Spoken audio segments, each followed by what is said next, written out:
Okay, our next presentation is titled Null pronoun in Brazilian Portuguese. The authors are Amit Almor from University of South Carolina, Jefferson de Carvalho Maia from University of South Carolina, USA, Maria Luiza Cunha Lima from Hankook University of Foreign Studies, South Korea, Mirta Vernice from the University of Urbino, Italy, and Carlos Gelormini-Lezama from Universidad de San Andrés, Argentina. Please go ahead. Thank you. Can everybody hear me and see the screen? Yes, we're seeing you and hearing you very well. Okay, thank you very much. So thank you, organizers and presenters. It's been really interesting and fun so far. And thank you also for presenting my co-authors and my collaborators on this research, which I was going to acknowledge, but you already did that. I also would like to acknowledge right from the start, so that I don't forget, various sources of funding that aided in this research in some way or another: NIH, NSF, the Brazilian National Council for Scientific and Technological Development, and the University of South Carolina. So let me start the talk with a sort of tongue-in-cheek question, which is appropriate for the late time of day here in Israel, which is, why pronouns? Why do we have pronouns? If you just think about it for a second, pronouns are highly ambiguous. They're highly context dependent. So in most cases, we really have to rely on a lot of information that is not conveyed by the signal itself, namely by the pronoun, can be overused by people with memory problems, notably Alzheimer's patients, as well as some people who tend to overuse pronouns without making sure that addressees actually have sufficient background to figure out what they're referring to. So if we're assuming that language is generally adaptive in the sense that it has adapted to the community of speakers and maybe even evolved, the ability for languages evolved through natural selection, why punish us? Why do all languages insist on inflicting this horrible thing, which is pronouns, on us, except if there was some desire to create confusion or create a lot of work for linguists and psycholinguists, which obviously is not the case. So obviously this is a tongue-in-cheek question, because we already know from many observations and much work on this issue that there are several constraints that can explain the existence and proclivity of pronouns in all human languages. The first observation is that language is painfully sequential. So even if we can think of a complex, beautiful idea and somehow hold it in mind, there is no way that we can actually express that thought, that wonderful, complex idea, in just 1 minute, one token of communication. We have to labor through this effort of sequential communication that takes time and has to involve this repeated reference to the same idea that we examine and describe from different angles. And this creates a need for connecting utterances, this bottleneck on language, which is the sequentiality. And this is where repeated reference becomes necessary, one of the main tools that allows us to create coherence in what is this very sequential way of communication. We can leave aside the question of whether our thinking is sequential in a similar way or not, but what is clear is that language, this medium of expressing our thoughts and communicating about them, is very sequential. And so we have various ways that we adapted, or that language rather adapted, to deal with this bottleneck. And so one of the things that a lot of recent research has pointed out, and this has been observed for a long time, is that the most accessible reference tend to be referred to with minimal forms. And this likely takes advantage over the distribution of language to allow language to be produced and comprehended in an efficient way, so that we don't expend too much energy, however you define energy, having to express ourselves and specifically perform this weaving of utterances to previous discourse. Reference form, in addition to this main function of allowing us to connect different sentences, can obviously serve other functions, such as expressing new information, either about speaker's attitude, about the status of the referent, and so forth. So we can use this device that we have to use in order to connect utterances to perform other functions as well. But I would argue, and the way I've been thinking about this, is that the primary function of anaphoric reference in particular is to allow us this connectivity. Other functions are possible, but are secondary to that. So a possible answer to why pronouns, and one that I've been kind of using in the research that I've done on that, is that pronouns are what I call low informational load expressions that are used when there is no reason to use higher informational load expression. And this really is, if you translate informational load to cost, it's not really an original idea that I came up with. It's an idea that you can find in relevance theory, accessibility theory, and so forth. So when the antecedent is very accessible or very salient, we tend to use reduced expressions that are sufficient to signal that we're referring to that thing that we talked about in the previous discourse. And I'm aware of the fact that there are cataphoric pronouns and so forth, but then again, the kind of the most natural habitat of pronouns is the anaphoric, referring back to the environment. So when the speaker or writer does not intend to use the repeated reference to add any new information, the kind of default way to refer is the pronoun, which saves cost, and I will talk a little bit about my unique aspect or view of what cost is, and that's why we have pronouns. And that idea of cost is related to what I consider, or what I now call the interference theory, that I kind of worked on over the years. And this really goes back to the idea that when we process a repeated reference, specifically in comprehension, that evokes a temporary memory representation of the referent. And this representation is initially separate from the prior discourse representation of the referent in memory, and can in some cases interfere with it. The interference is greatest when the referent is already salient in our representation of the discourse, and when the overlap between the new representation and the existing representation is high. So when there is very high overlap between the existing representation and what is evoked by the new referential expression that is currently processed. And so in general, general referential expressions such as pronouns, but also category definite description references and so forth, minimize interference and are preferred to more detailed expressions that generate very detailed representation in memory that results in this interference. The processing of referential expressions during comprehension in this theory occurs in two non-sequential, so these are two distinct stages, but they don't have to be strictly sequential in the sense that one has to complete before the other starts. The first is the lexical processing of the new referential expression, and this can actually benefit from repetition and semantic overlap. You get priming. If you're using the same noun phrase to refer to something you just talked about, you can actually observe repetition priming if you're using the right empirical measure. If you're using some task like cross-model naming or lexical decision, you will actually see facilitation for repeated references in comparison to pronouns. However, to fully integrate the new reference and the rest of the utterance with the discourse representation, there is a second stage, again, not one that necessarily begins only after the first one ends, that involves integration with the representation of the discourse. This is where interference can impede processing. And processing cost is affected by the extent of this interference and by the effort needed to identify the referent.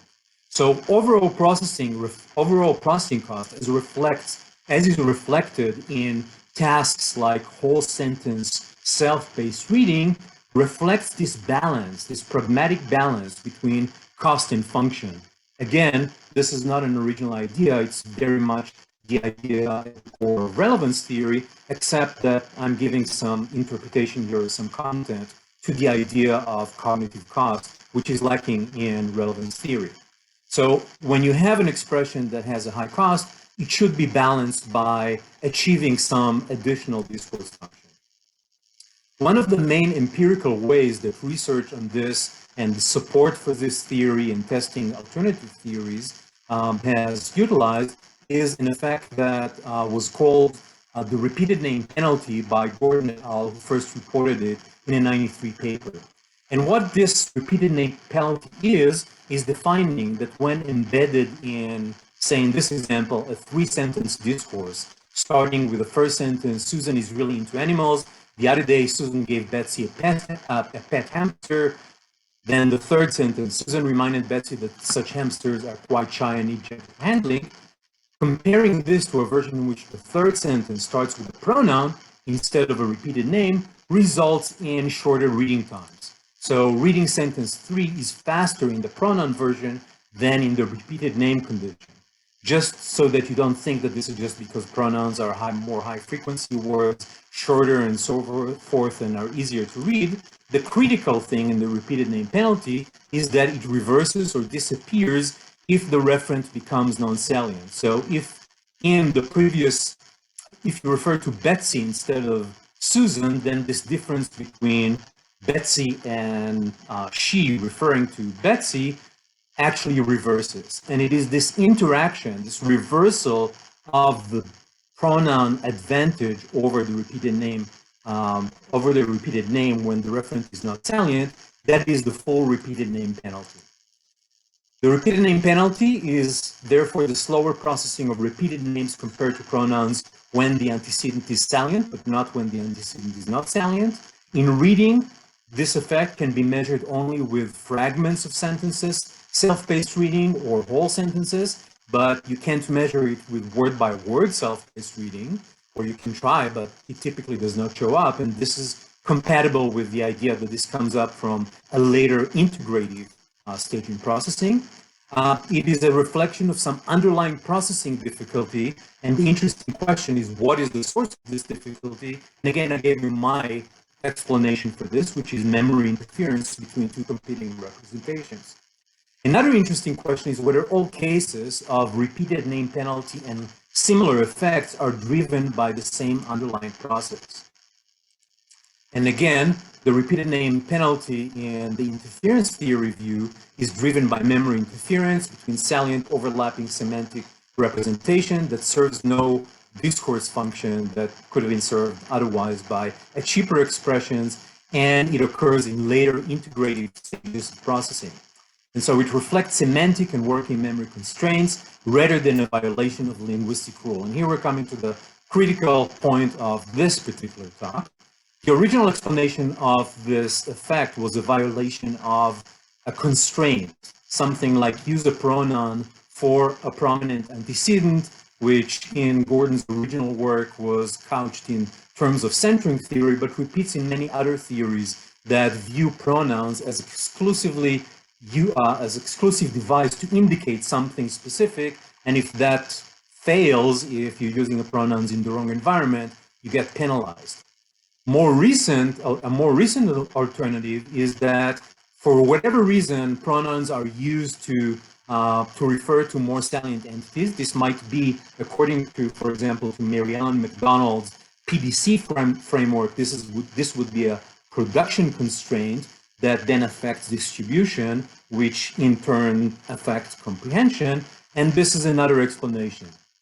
And both these explanations are in contrast to the explanation of the interference.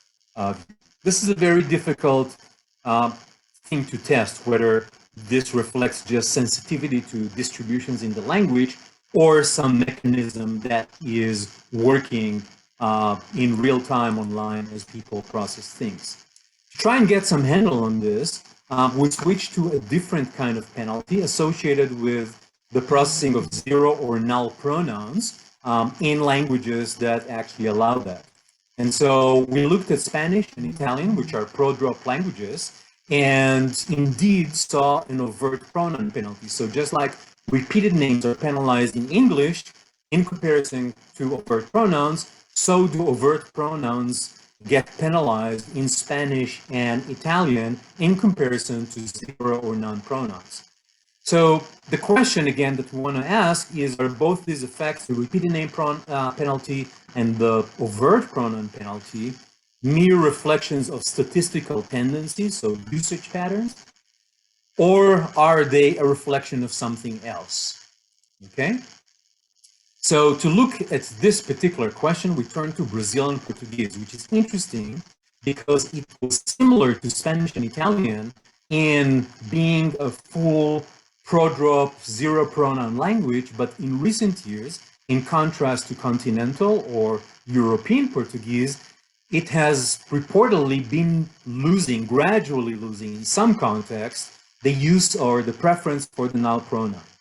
And so some linguists have already argued that Brazilian Portuguese is a non-prodrop language. And this is kind of a characterization of the state of Brazilian Portuguese at the moment. And so the question is, will the declining use of null pronouns that is currently going on, and according to some linguists has already kind of taken hold in the language, mitigate the overt pronoun penalty in Brazilian Portuguese? To test that, we developed items that are similar to the items we use in Spanish and in Italian that I will read to you the different versions in English. So we have a first sentence where we manipulate, where we have two references, Mary met John or John met Mary. These are the two versions that render either Mary or John as the salient reference in the first sentence. And then subjects read a second sentence, the reading times of which is the dependent measure, which is either a null pronoun sentence, so just found him said, or a full pronoun version, she found him said, or a repeated name version, Mary found him said. And this is the Brazilian Portuguese translation of this item. And of course, these were our subjects were Brazilian Portuguese native speakers who were tested in their native language. So the first thing we did is gather acceptability ratings to see if the reports from linguists do indeed agree with the intuitions, the meta-linguistic intuitions of speakers of Brazilian Portuguese. We gave different people different versions of those items, asked them to rate them for acceptability on a scale of 1 to 7 for the different stimuli in different conditions, conducted a cumulative link mixed models analysis of the ordinal ratings, to see whether there were differences in how people rank them. So this is the raw. I'm sorry to interrupt you. 2 more minutes, please. Oh, okay. Thank you for letting me know. So I'll do this very quickly. So these are the kind of the raw responses. I'll focus on the density distribution here, and we'll point out just two things, that the null pronouns compared to the avert pronouns, which are these two two diagrams here, show that participants prefer the full pronouns both for the subject antecedent and of course for the object antecedent. What you see here, the vertical lines are the median ratings, and you see here that the red lines representing the full pronouns are preferred both for subject antecedents and for object antecedents. This is the most important thing. So yes, subjects agree with linguists in that they prefer the full version. Next thing we did, we ran a self-paced reading study, and these are the reading time results of the second sentence. And what you can see here is that we get a repeated name penalty and overt pronoun penalty, just like in Italian and in Spanish. So again, I'll just point your attention to these two bars here, the two darker gray, and we'll show you and we'll point your attention to the fact that when the antecedent is the subject, sentences with full pronoun are read significantly slower than sentences with null pronouns, and this reverses when the antecedent is the object. So this is the overt pronoun penalty that runs in the face of the meta-linguistic judgments and what linguists say is happening in Brazilian Portuguese. So reading times do not align with meta-linguistic intuitions or with documented change preferences in the language, and that seems to be inconsistent with usage-based or distribution-based accounts. But the last thing we did was to actually look at a corpus of data, the CDP, which includes 10 million words. We actually includes 45 million words. We only focused on the 10 million words that represents text from 20th century, not just text, 1 million words from spoken register, 9 million words divided equally between academic, newspaper, and fiction corpus genres. And from these, we got 4,624 sentences that contained the verbs that we use in our stimuli. From these, there were 3,430 sentences that were simple sentences similar to the ones we used in our studies, in the rating and in the self-paced reading. And these are the results for the distribution of the different forms in the corpus. And again, I'll point your attention to just different things here, just several aspects of the results. When we're looking at spoken language, that's where we see that overt pronouns are most frequent. So 25% of the references, the subject references were overt pronouns. All the other genres had very low percentage of overt pronouns. Null pronouns were very frequent in academic and fiction genres, but dropped in news and spoken. And in news, the null pronouns were replaced mostly by full noun phrases, whereas in the spoken genre, they were replaced by full noun phrases, but also overt pronouns. So again, when we look at the different genres, this is not very surprising because the spoken part represented the most recent samples of current Brazilian Portuguese.